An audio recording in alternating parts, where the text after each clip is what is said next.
ज्ञानेश्वरी अध्याय 12 भाग 5. भगवंत भक्ताची उरलेली काही लक्षणे सांगून या अध्यायाचा आता समारोप करीत आहेत. ते म्हणाले, एक ब्रह्मप्राप्तीशिवाय दुसरे काहीही माझ्या भक्ताला आकर्षक वाटत नाही. त्यामुळे सुखाचे भोगही मिळाले तरी तो हुरळून जात नाही. केवळ ब्रह्मवस्तूच फक्त आपली आहे आणि कल्पांत झाला तरी ती आपणा वेगळी होणार नाही. आणि जे मायिक आहे, भ्रामक आहे, त्याचा केव्हा ना केव्हा वियोग हा होणारच आहे, हे तो पक्के जाणून असतो. त्यामुळे गतगोष्टींचा तो शोकही करीत नाही. तो स्वतःच ब्रह्मस्वरूप झालेला असतो. सूर्याला जसा दिवस आणि अंधार दोन्ही सापेक्षपणे सुद्धा संभवत नाही, तो केवळ प्रकाशरूप आहे, तसे त्या भक्ताला चांगले वाईट या दोन्ही भावनांशी कर्तव्य नसते. हा मित्र, हा शत्रू असा भेदभावही तो जाणत नाही.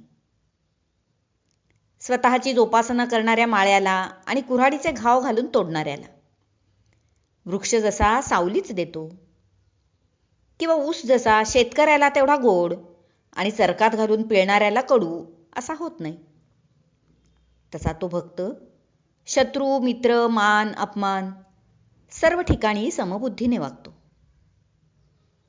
परस्पर विरुद्ध बाजूच्या वाऱ्याने धक्के बसत असतानाही मेरू पर्वत जसा अचल असतो तसा तोही अचल असतो. सतत ब्रह्मरूपाशी तल्लीन एकरूप होऊन एकांत सुख भोगतो. निंदा, स्तुती इत्यादींचे परिणाम त्याच्यावर होत नाहीत. वाणीने तो काही बोलत असेल तेव्हाही त्याचे ब्रह्मरूपाशी असलेले संधान तुटत नाही. वायू जसा एका ठायी न राहता सर्वत्र विचरतो, तसे हे संपूर्ण विश्वच त्या भक्ताचे वसतिस्थान झालेले असते. हे सारे विश्वच माझे घर आहे अशी त्याची निश्चयात्मक बुद्धी झालेली असते. हे विश्वची माझे घर, ऐसी मती जयाची स्थिर, किंबहुना चराचर आपण जाहला. सारे विश्वच तो होतो. इतका तो व्यापक असूनही त्याला असीम असे माझे भक्तिप्रेम असते. मग याही वरी पार्था माझ्या भजनी असता. जरी तो विश्वव्यापक झाला असला मनाने, तरी सुद्धा त्याला माझ्या भजनाची भयंकर आवड असते. तरी तया ते मी माथा मुकुट करी, अशाला मी माझ्या मुकुटावर बसवतो. आणि मी हे करतो यात काय विशेष? अरे पार्था, माझ्यापेक्षा महादेव शंकरांचा मोठेपणा अधिक आहे. कारण माझ्या चरणापासून निघालेली गंगा त्यांनीही मस्तकी धारण केली आहे. सारांश, तो भक्त एवढा मोठा मोक्षाचा अधिकारी असूनही अत्यंत नम्र असतो. म्हणून आम्ही त्याला मस्तकीचा मुकुट करतो. प्रसंगी त्याचे पाय हृदयी धारण करतो, त्याचे गुण गातो आणि त्याच्या कीर्तीचे अलंकार घालायलाही मला आवडते. अशा माझ्या लाडक्या भक्ताला पहावे म्हणून तर मी सगुण रूप धारण केले. आणि ते भक्तच नाही तर जे कोणी अशा भक्तांची प्रशंसा करतात, त्यांचे चरित्र गातात, तेही मला तितकेच प्रिय आहेत. म्हणून हे पार्था, हा भक्तियोग सर्वस्वी श्रेष्ठ आणि सर्व योगांना सामावणार आहे. यात कर्मयोग, अभ्यासयोग, ध्यानयोग, ज्ञानयोग, अष्टांगयोग इत्यादी सारे समाविष्ट आहे. अशा माझ्या भक्तांच्या गोष्टीही अत्यंत सुमधुर आहेत. या गोष्टी ऐकून जे कोणी अनुभव घेतात तेही माझे प्रिय होतात. अशा प्रकारे माझ्यावर श्रद्धा ठेवून मला सर्वश्रेष्ठ मानून जे माझी अनन्य भक्ती करतात तेच माझ्या लेखी भक्त आणि तेच योगी होत. त्यांच्या भेटीकरता मीच नेहमी उत्सुक असतो. त्यांचे ध्यान, त्यांचे पूजन या वाचून मला काहीही गोड वाटत नाही. एवढे सांगून भगवंत थांबले. पुढे माऊली म्हणतात, असे सर्व भक्तांचे वर्णन भगवंतांनी केले. ते सर्व संजयाने धृतराष्ट्रास सांगितले. पुढे तो म्हणाला, हे राजा, असे हे श्रीकृष्ण भगवान निर्दोष ब्रह्म आहेत, शरणागत वत्सल आहेत. अर्जुन एवढा भाग्यवान की प्रत्यक्ष भगवंतांच्या तोंडून त्याला हे सर्व काही ऐकावयास मिळत आहे. आता पुढील कथा ऐकण्यासाठी आपण अवधान द्यावे महाराज, एवढीच विनंती. श्रोते हो, माऊली म्हणतात, मीही आता या संस्कृत संभाषणाचे रसाळ असे मराठीत निरूपण करेन, ते आपण लक्षपूर्वक ऐकावे. भाग 5 समाप्त. अध्याय 12 समाप्त. आपल्या नेहमीच्या पद्धतीप्रमाणे आपण आता या अध्यायाचा सारांश पाहूया.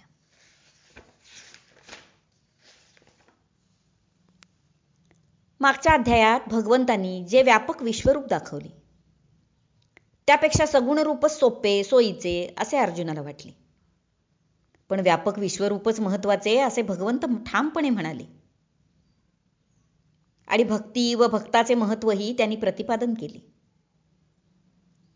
तेव्हा मग अर्जुनाने या अध्यायाच्या सुरुवातीला साधीभोळी भक्ती करणारा भक्त श्रेष्ठ की निर्गुण ब्रह्मज्ञानाद्वारे जाणणारा ज्ञानी भक्त श्रेष्ठ असे विचारले. तेव्हा भगवंत म्हणाले की साधा आयुष्य मदर्पण करणारा भक्त असो वा योगमार्गाचे कष्ट झेलणारा योगी ज्ञानी भक्त असो, दोघेही माझीच प्राप्ती करून घेतात. योगमार्गात अपार कष्ट आहेत, पण भक्तिमार्गात त्या मानाने कष्ट कमी असतात. त्यात युक्ततम किंवा भगवंतांशी जे चरमसीमेपर्यंत जुळलेले असतात असे भक्त तत्काळच मद्रूप होतात. अष्टांग योगी सुद्धा योग मार्गाने भगवत प्राप्ती करून घेतात, पण तो मार्ग फार कष्टदायक असतो. शिवाय त्यात अष्टसिद्धीही आडसाटा घालतात, साधकाला भुलवतात, ब्रह्मप्राप्तीपर्यंत जाऊ देत नाहीत. पण जे भक्त विहित कर्मे विधिनिषेध पाळून करतात, फलाशा न ठेवता मनाने भगवंतांशी संलग्न राहतात, त्यांना भगवत प्राप्तीसाठी कसलेही कष्ट पडत नाहीत. अशा भक्तांसाठी भगवन नामाच्या होड्या मी तयार ठेवलेल्या असतात, त्यामुळे ते भवसागर तरून जातात. किंवा भक्तीचा आणखी एक प्रकार भगवंतांनी सांगितला, तो म्हणजे तू फक्त मन बुद्धी चित्त मला अर्पण कर, म्हणजे मग द्वैतभाव उरणारच नाही. अथवा हे जमत नसेल तर 24 तासात एखादा क्षण मला दे, माझ्याशी युक्त हो. क्षणभराच्या अशा अभ्यासाने तू एक ना एक दिवस मद्रूप होशील. बरे, हेही जमत नसेल तर आहे त्या परिस्थितीत शांतपणे विहित कर्मे आचर, फक्त त्यात कर्ताभाव ठेवू नकोस, अहंकार ठेवू नको. तेही तुला अवघड वाटत असेल तर फक्त संयमाने वाग आणि जी काही कर्मे होतील त्यांच्या फळामध्ये आशा ठेवू नको, फळाशेचा त्याग कर. अशा प्रकारे प्रथम अभ्यास, मग ज्ञान, त्यानंतर माझे स्मरण, अनुसंधान आणि ध्यान, अशा या भक्तीच्या पायऱ्या आहेत. याद्वारेच भक्त माझी प्राप्ती करून घेतात. असे माझे भक्त सर्वाठायी समभाव ठेवतात, क्षमाशील असतात, अनाग्रही आणि सदा सदैव संतुष्ट असतात, ब्रह्मभावात राहतात. त्यांना जगाचा त्रास होत नाही की जगालाही त्यांच्यापासून काही त्रास नसतो. त्याला हर्षविषाद स्पर्शत नाहीत. व्याधा हातून सुटलेल्या पक्षाप्रमाणे तो संसारापासून सुटलेला असतो. माझ्यावर एवढे प्रेम करतो की स्वतःला तो 2 भागात विभागतो. त्यातल्या एका भागाला तो देव म्हणतो, तर दुसऱ्या भागाने माझी भक्ती करतो. अशा भक्तांसाठी मी जीवाची कुरवंडी करतो, जीवाचे लिंबलोण त्यांच्यावरून उतरून टाकतो. त्या भक्ताला फक्त ब्रह्मवस्तूशीच कर्तव्य असते. शत्रुत्व, मित्रत्व, मान अपमान, निंदास्तुती हे सारे तो सारखेच मानतो.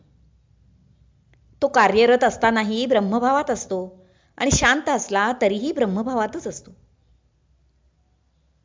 अखिल विश्वालाच तो स्वतःचे घर मानतो. अर्थात परब्रह्मासारखा तो विश्वव्यापक होतो. असा भक्त माझा मुकुटमणीच असतो हो पार्था. त्याच्यासाठीच केवळ मी सगुण रूप धारण करतो. अशा भक्तांचे गुणगान करणारेही मला तेवढेच प्रिय असतात. म्हणून कर्मयोग, अभ्यास, ध्यान, ज्ञान, अष्टांगयोग या साऱ्यांनाच सामावून घेणारा हा भक्तियोगच सर्वश्रेष्ठ आहे असे जाण पार्था. एवढे सांगून भगवंतांनी भक्तियोग हा अध्याय संपवला. हरिओम तत्सत. अध्याय 12 समाप्त.